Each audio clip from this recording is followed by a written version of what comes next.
Okay, I am here with Susanne from LetTheLightInMe.com. And Susanne, she's not really one for public speaking, so rather than a standard interview, she's just going to read a story to let you know about something that's going on and about Eucharistic Adoration. Now, I do 1 hour of adoration a week, and it's a very important thing to respect the Eucharist as the real presence of Christ. But she has something to say about this, and so I'm now giving you the floor. Thank you. Yes, I do have a beautiful story to share, and I thank you for inviting me. On August 6, 2009, my sister Jeannie DeCarolis passed away. It was very sad to see a young woman of only 54, who used to be so active in sports, so full of life, die with such a horrible death of cancer. She always took such good care of herself. I continued to ask myself why. We had lost our father at the age of 67 to leukemia, and now my sister at a young age of 54. To make matters worse, my mother then became ill, and she could not maintain her weight. She asked me to visit with her, and I did as often as I could. Because of all the time I was spending with my mother, I did not have as much time to see my boyfriend, who I had been dating for 5 years. I was mourning my sister and now trying to console my mother. I thought my boyfriend understood how emotional, exhausted I was, how stressed out I was, and how heartbroken I was. Excuse me, but I was wrong about him. Since I was too tired to see my boyfriend the next day, he decided to make plans with an ex-girlfriend who he had not seen in 35 years. I wasn't really worried because he had often told me that 35 years ago she had cheated on him and broken his heart. That evening, I called him, and he did not call me back for 4 hours, which was making me very worried. Finally, at 11:30 p.m., I got the dreaded call. He told me he met her that day, and he said they went out to dinner and that she took him back to her place. To ease my worry, he told me that nothing had happened, and they had just wanted to catch up on old times. He then asked me if I wanted to meet her, and I said, of course. The next day, I went to his house, and my jaw dropped as he explained to me that he loved us both and wanted to marry us both, and he was seriously considering becoming a Mormon. He took out his Mormon Bible to show me that a Mormon can have 2 wives. I was shocked over his bizarre behavior, as he had always been a Catholic. Obviously, I was upset, and I did not know what to do or how to react. This man was supposed to love me, to be my life partner. His ex had broken his heart, and now he wanted to marry her? I became sick in grief, shock, and heartbreak. My mother and my son began to worry about my health and what the stress was doing to me. Thinking exercise would help clear my mind and ease my pain, I started to walk my dog a mile, 2 miles, and then 6 miles per day. As I walked, I tried to draw strength from my Catholic roots and recited scriptures from the Bible. Worried about me, my neighbor and friends suggested I go to Eucharistic Adoration at St. William's Church in Tewksbury, Mass. I decided to go, but when I got there, I did not understand the setting at the altar. I was told that Jesus was in the Eucharist. The Eucharist, I learned, is where the Catholic Church consecrates the bread and wine. The teaching is that the bread and the wine are the host and become the body and blood of Christ. I went with my mother, and we stayed for an hour. I felt drawn to the Eucharist, and I started to go to adoration every day. I found going to adoration very comforting and peaceful. I began to feel more and more drawn to the sacred Eucharist. After years without religion, really following religion, even though I was brought up Catholic, I didn't understand what the Eucharist was about. I began to feel a little bit better, but each time I left adoration, I cried in my van in the parking lot. I met a very nice woman one day when she thought it was her turn to watch the hour. As it turned out, she had the days mixed up. I told her my story, and I broke down and cried. I told her how hurt I was and what was happening with my boyfriend. She said if my boyfriend loved me as much as I loved him, he would not let me suffer like this. She was right, because it was then I realized he indeed had a cold heart even after our 5-year relationship. I was hurting so much because I had lost him to this other woman. Worse yet, one who had already broken his heart once. I knew I loved him more than she ever could, and I was so torn up inside over the betrayal of trust. The woman I met at Adoration told me to read St. Tobit in the Bible, and I read a scripture on St. Raphael. I read both stories and began to gain some more understanding. The woman then told me that in order to heal, to get over my pain and betrayal, that I had to give my boyfriend to Jesus. She was very clear about this, and I knew that I could not do it. I could not stop crying over the fact that I had to offer him to Jesus. I did not want to lose him. I was holding on. I loved him very much. I wanted to share my life with him forever. How could I just let him go? She said, ask Jesus to take the pain from you so that you do not have to suffer anymore. I cried so much I was embarrassed with myself over the incident.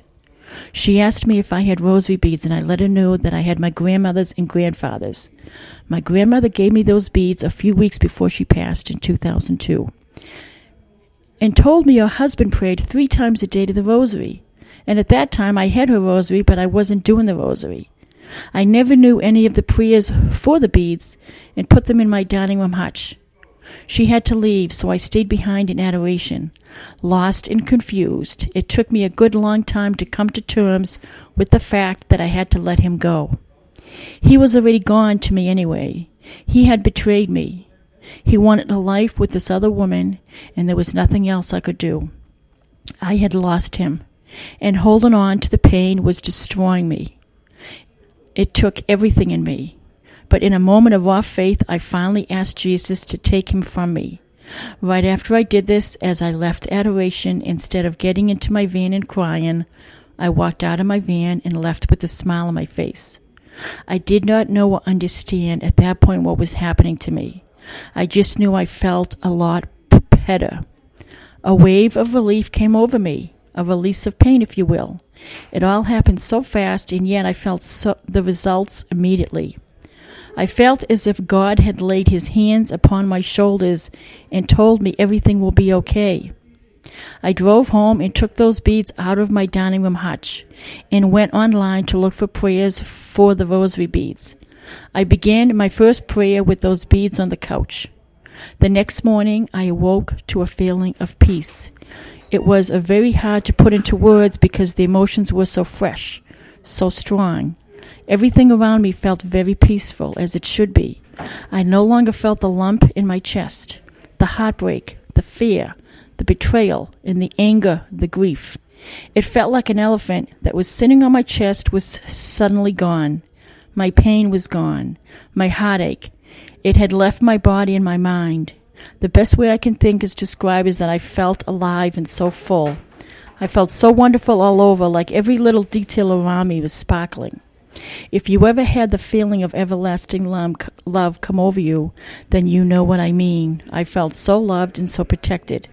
I knew that my soul, my spirit, and my heart was deserving of love, not pain and grief.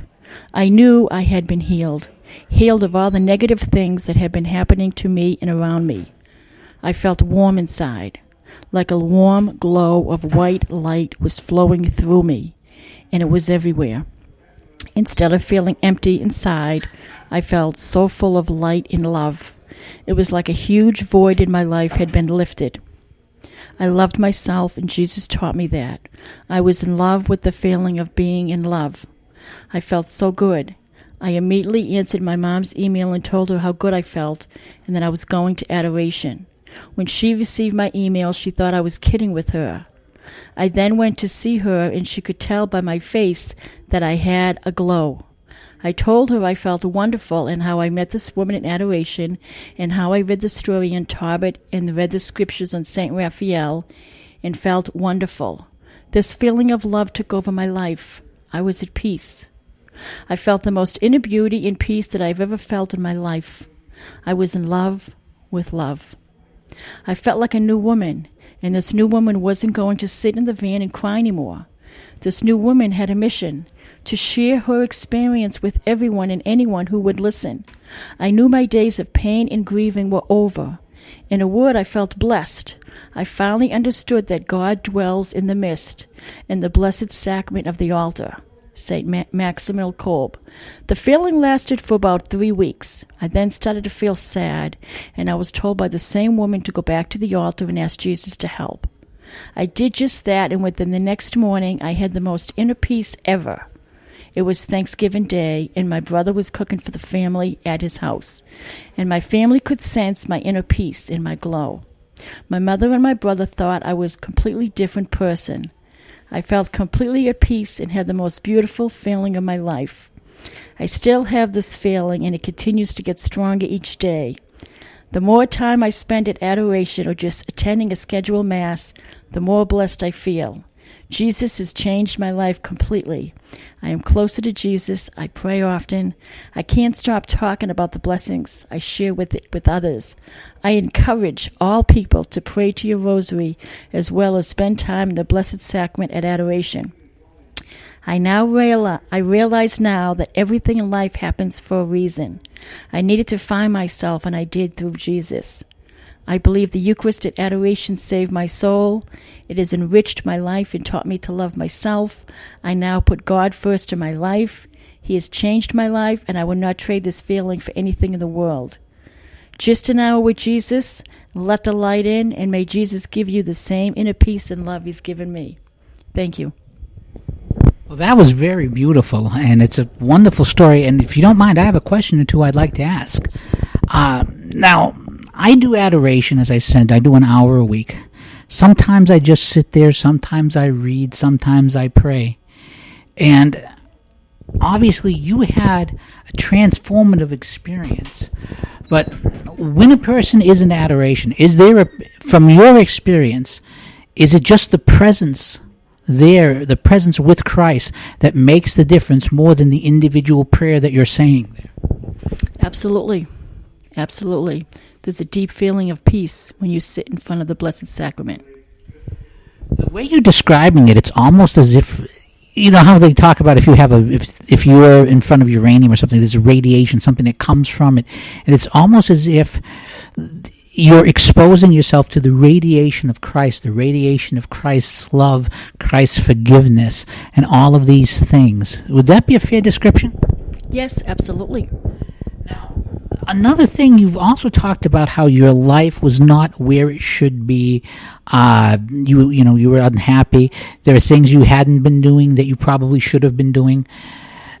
Is that an indication that it doesn't matter at the time what the state of your soul is, because going to adoration will start to get you on the right path for the state of your soul? Absolutely.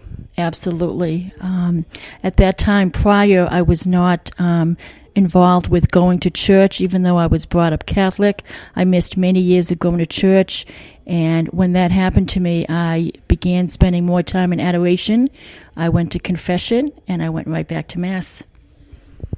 And that's really the thing, the combination, the presence of Christ, which led to confession, which was the forgiveness of Christ, which led to Mass, which is the celebration of Christ, and then back to adoration, which is being physical, and not just spiritually with Christ, not that there's anything wrong with being spiritually with Christ in prayer anywhere, but being physically in the presence of Christ, truly present in the Eucharist. Absolutely. It's beautiful. If people want to find out more about this, is there a place online where they can go? Or a website or something where they can get this information or get the pamphlet? Yes, I do have a website. It's letthelightinme.com. All right. Well, thank you so much for your time. I know that was a very long reading, but it's an important story. I'm glad you shared it with us. And I want to stress something that she said. Remember, this light is for all. The forgiveness, as the Pope constantly says, God never tires of forgiving sin. And no matter what state or what place you are in your life, if you take the time to accept the hand that God extends out, God will give it. I mean, and you talked about Tobit. You remember the story of Tobit. Tobit had been doing good, and then he had bad things happen to him, and he worried about himself, and even his wife criticized him. You're doing all this good things, and see what happens to you. But the faith was still there, and the faith and the healing came for him, and I'm delighted to hear that the faith and the healing came for you. Thank you very much. Thank you.